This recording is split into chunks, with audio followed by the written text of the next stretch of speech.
আজকে আমরা যে গল্পটা নিয়ে কথা বলবো সেটা রাকিবের। এমন এক ছেলের গল্প যার জীবনটা ছিল নানান সংগ্রাম, প্রত্যাখ্যান আর একটা অবিশ্বাস্য পরিবর্তনে ভরা। মানে এমন একজন যুবক যে নিজের পরিবার আর ভালোবাসার মানুষের কাছে চরমভাবে অপমানিত হয়েও দারুণভাবে ঘুরে দাঁড়িয়েছিল। চলুন এই অসাধারণ প্রত্যাবর্তনের গল্পটা শোনা যাক। গল্পের শুরুটাই কিন্তু খুব কষ্টকর একটা জায়গা থেকে, মানে রাকিবের নিজের বাড়ি থেকে, যেখানে তার বেকারত্ব তাকে পরিবারের কাছে একটা লজ্জার কারণ আর অর্থনৈতিক বোঝা বানিয়ে দিয়েছে। ভাবুন তো, খাবার টেবিলে বসে নিজের বাবার মুখ থেকে এমন একটা কথা শোনা যে কোনো সন্তানের জন্য কতটা অপমানের। এখান থেকেই কিন্তু তার এই কঠিন যাত্রার শুরু। বাড়িতে এই অবস্থা, আর তার পরপরই ধাক্কাটা আসে ভালোবাসার মানুষের কাছ থেকে। তার প্রেমিকা মো শুধুমাত্র টাকার অভাবে তাকে খুব খারাপভাবে অপমান করে সম্পর্কটাই ভেঙে দেয়। মানে একদিকে পরিবার, অন্যদিকে প্রেম, দুটো জায়গা থেকেই রাকিবের আত্মসম্মানকে যেন শেষ করে দেওয়া হলো।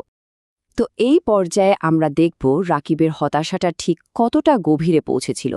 সে তখন পারিবারিক চাপ আর সামাজিক প্রত্যাখ্যানের একটা চক্রের মধ্যে আটকা পড়ে গিয়েছিল।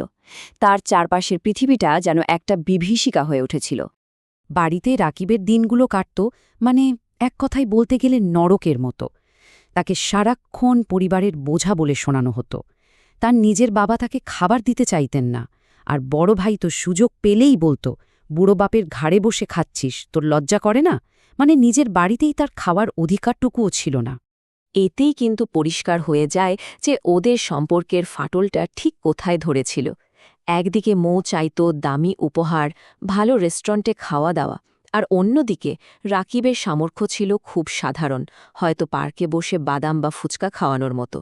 বোঝাই যাচ্ছে এখানে ভালোবাসার চেয়েও টাকার অভাবটাই সম্পর্ক ভাঙার মূল কারণ হয়ে দাঁড়িয়েছিল।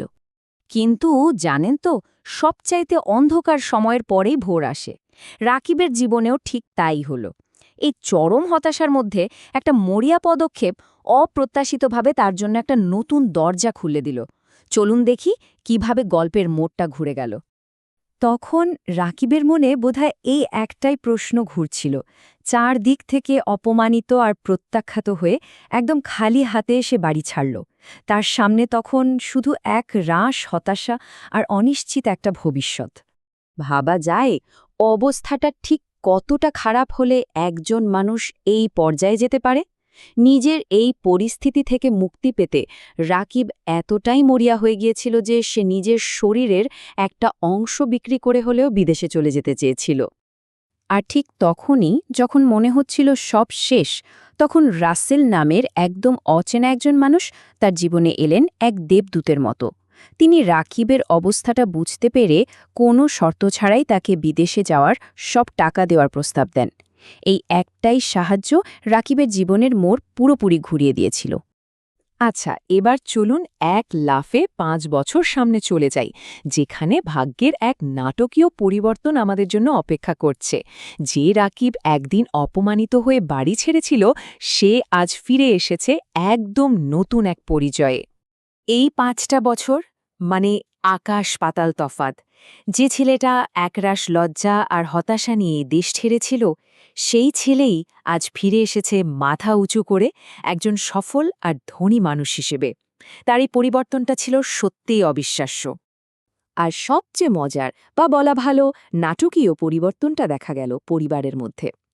আগে যে বড় ভাই তাকে বোঝা বলে অপমান করত, রাকিবের সাফল্যের খবর পেয়ে এখন সেই ভাই আফসোস করে বলছে, আরে তুই লন্ডনে ছিলি, একবার বলতি, আমিও তো তোর সাথে যেতাম। টাকা আর সাফল্য কিভাবে মানুষের কথার সুর বদলে দেয়, এটা তার একটা দারুণ উদাহরণ, তাই না? এবার আমরা গল্পের ক্লাইম্যাক্সে চলে এসেছি। রাকিব তার অতীতের মুখোমুখি হওয়ার জন্য একটা নিখুঁত প্ল্যান তৈরি করে। রাকিবের প্ল্যানটা ছিল কিন্তু একদম যাকে বলে মাস্টার প্ল্যান। সে তার প্রাক্তন প্রেমিকা মো এর ছোট বোন টুনির সাথে নিজের বাগদানের আয়োজন করে, আর এর একটাই উদ্দেশ্য ছিল যাতে মো সেই অনুষ্ঠানে বিশেষ অতিথি হিসেবে থাকে আর নিজের অতীতের ভুলের মুখোমুখি হতে বাধ্য হয়।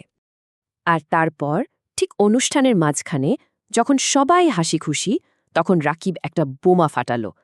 সবার সামনে সে ঘোষণা করল যে সে এ বিয়েটা করতে পারবে না। এক মুহূর্তে পুরো অনুষ্ঠানের পরিবেশ থমথমে হয়ে গেল। সবার মধ্যে শুরু হলো কানাঘুষা, সবাই হতবাক। আর তখনই সবাই বুঝতে পারল এটা আসলে কি ঘটছে। এটা কোনো হঠাৎ নেওয়া সিদ্ধান্ত ছিল না, বরং একটা খুব ভালোভাবে সাজানো পরিকল্পনা। রাকিব আসলে প্রতিশোধ নিতে চায়নি। সে চেয়েছিল মৌ যেন নিজের ভুলটা বুঝতে পারে। আর সবচেয়ে বড় কথা, সে সবাইকে দেখাতে চেয়েছিল যে এত কিছুর পরেও মৌয়ের জন্য তার ভালোবাসা একটুও কমেনি। কিন্তু গল্পের আসল টুইস্টটা তখনও বাকি ছিল। মৌয়ের ছোট বোন টুনি শুরু থেকেই এ প্ল্যানের অংশ ছিল। তার উদ্দেশ্য কিন্তু ছিল খুব মহৎ। সে চেয়েছিল তার বড় বোন নিজের ভুলটা বুঝতে পারুক এবং রাকিবের সাথে তার ভালোবাসার একটা সুন্দর পরিণতি হোক। এটা আসলে প্রতিশোধের নাটক ছিল না, ছিল ভালোবাসার একটা বোঝাপড়া। তো ভালোবাসা, অপমান আর এই অদ্ভুত প্রতিশোধের গল্প থেকে আমরা আসলে কি শিখতে পারি? এই একটা কথাই সম্ভবত পুরো গল্পের মূল শিক্ষা। রাকিব মৌকে এটাই বোঝাতে চেয়েছিল যে সত্যিকারের সুখ বা সম্পর্ককে কখনোই টাকা দিয়ে মাপা যায় না, আর যারা এটা করার চেষ্টা করে তারা জীবনে কখনো সুখী হতে পারে না। শেষমেশ রাকিবের এই জার্নিটা তাকে শুধু টাকা পয়সাই দেয়নি, তাকে দিয়েছে নিজের জীবনের সিদ্ধান্ত নেওয়ার ক্ষমতা। তার সাফল্য আর ভালোবাসার প্রতি তার সততা দেখে তার পরিবারও তাদের পুরনো চিন্তাভাবনা বদলাতে বাধ্য হয়। এই পুরো গল্পটার শেষে আমাদের মনে একটা প্রশ্ন রেখে যায়, রাকিব যা কিছু করল তার পেছনের আসল উদ্দেশ্য কি ছিল? প্রতিশোধ নাকি ক্ষমা? তার আসল জয়টা কি? তার সাফল্য নাকি ভালোবাসাকে আবার ফিরে পাওয়ার ক্ষমতা? এটা কিন্তু সত্যি ভাবার মতো একটা বিষয়।